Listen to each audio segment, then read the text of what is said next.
everyone. I'm Rhonda Hull. I was sitting out on my amazing bluff that overlooks the Straits of Juan de Fuca, just feeling so grateful that somehow I have called in this place that I steward. Even though I rent, I know that I don't own it, and even as a renter, it's like the oddest musing to me that we have declared ownership on the earth and we grab our little piece of it and protect it.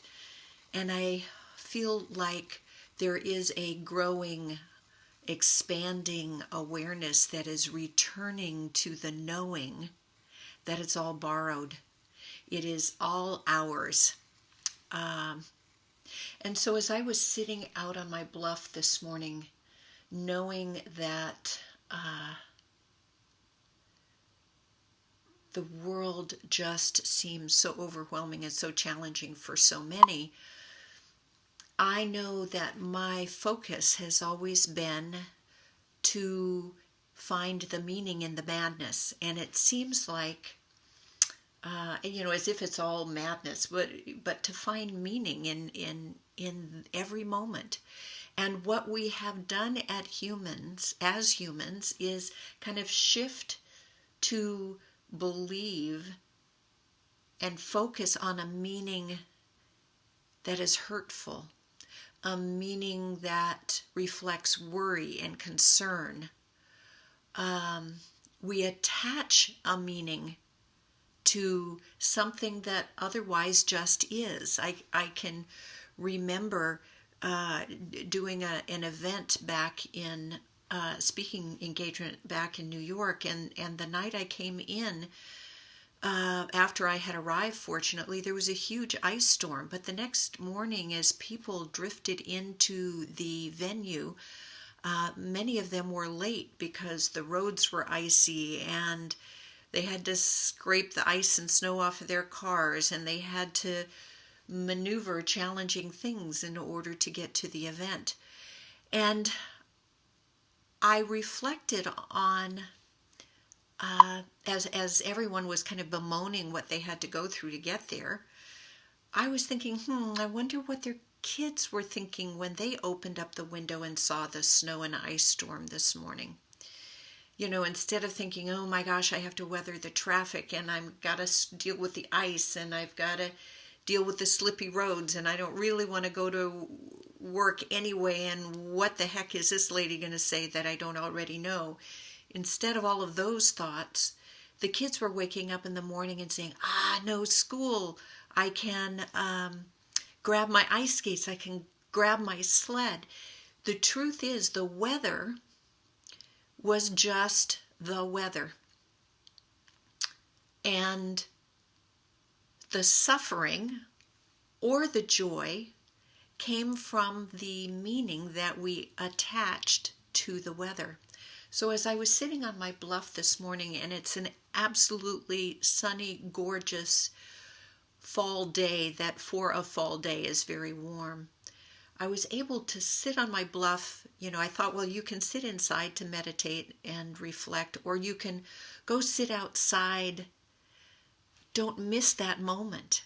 And as I was sitting out there, 10 raccoons were having breakfast.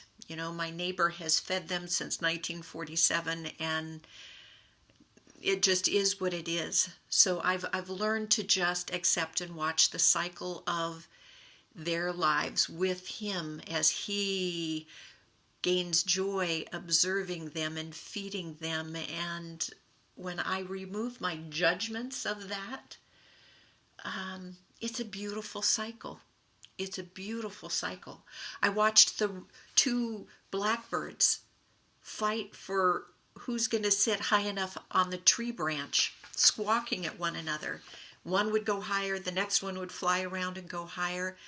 And I thought, oh my goodness, we are such silly beings to think that we're not enough if someone else has more, or that there is such a thing as enough. One of the I collect quotes, and I was going through a pile of the quotes that I've collected this morning, and a woman named Allison Faulkner, who I don't know, but who has this amazing quote that I'm sure it has wandered through my brain. It says, "Enough is a decision, not an amount." And so as I sat on my bluff and watching the raccoons and watching the birds and staring at the huge, huge, huge maple tree that has just about lost all of its leaves for this season, I thought, well, there is that cycle of loss, but if I travel out to the very tip of each branch, there is a little tiny, tiny bud. And that bud on a tree that now looks so naked and almost dead, that little bud reflects hope. It reflects that something is coming. There is a force that nudges us forward, even when it appears that everything is lost. There is that bud of hope. Some of you know the amazing writer, speaker, wonderful, powerful woman, Toni Morrison, who just recently passed. I came across a quote of hers that says, thinking out there about all of the challenges that we go through, that we can focus on the challenges and we need to feel what we feel with a commitment to circle back around to the hope, rather than empowering the fear to have the control over us. We have control over so little. Control is such an illusion. What we do have control over is our inner being, our inner thoughts, our inner reflections. We can amplify the quality, we can uplift the quality of those. And it takes effort, not in the sense of work and hard and forcing and pushing, but it takes an awareness that when you allow it and we get out of the way, it emerges. It really does eventually emerge, that our fear, our worry is only a habit, because the most certain thing that we can count on is change, and the awareness that light always outshines the darkness. So back to Toni Morrison, as I was looking at the trees, thinking, well, one tree is not thinking it's better than another tree, and although the crows are thinking the higher branch might be the better branch, and they have an instinctual process that they're going through, it's a cycle. It's a cycle, and we can get trapped in the fear and the worry of the moment, and believe me, I know we all have really big things on our plate and wonder where the heck life is taking us.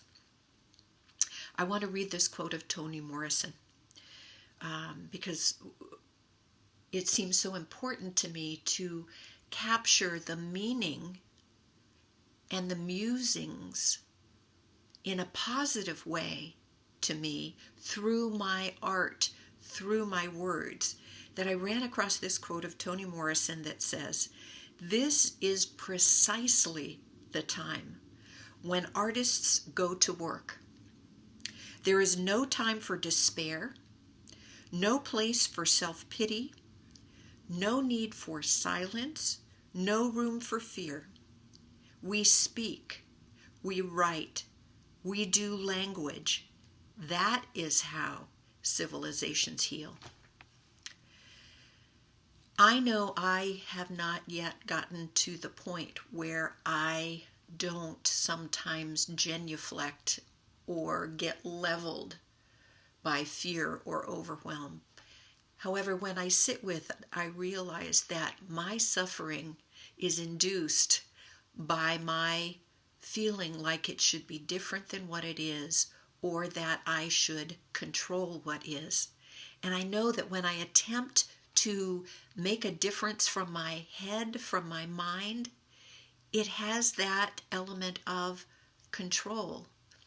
However, when I sit in the stillness, when I observe and allow the cycle, not resisting my moments of despair that come before standing in that place of no pity, no self-pity, and no despair, when I allow that to be just a step on the journey, trusting that it always leads to something good. Even if it's not in my human lifetime, I feel that life in the human form has birth and death, but there's an energy that exists far beyond that. So it may not exist and come to pass in my lifetime. However, I know that I contribute more by holding the space that words matter, my words and actions need to match, and that there is an energy that I can facilitate and contribute to and move forward by holding the intention that love be the answer to every question and move from that place, make my decisions from that place. So those are my musings for today. If they served you, I am very grateful. Thank you.